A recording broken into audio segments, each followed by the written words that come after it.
Another pseudo-abandoned building. As in, it's not actually abandoned, but it sure as hell feels like it.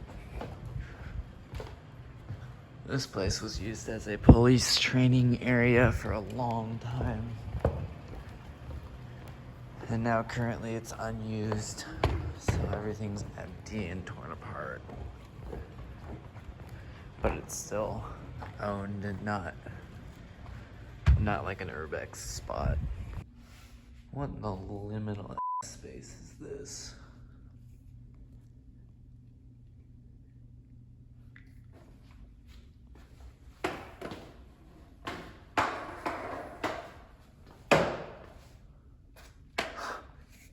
It's kind of crazy.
Okay.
Must be in the ceiling.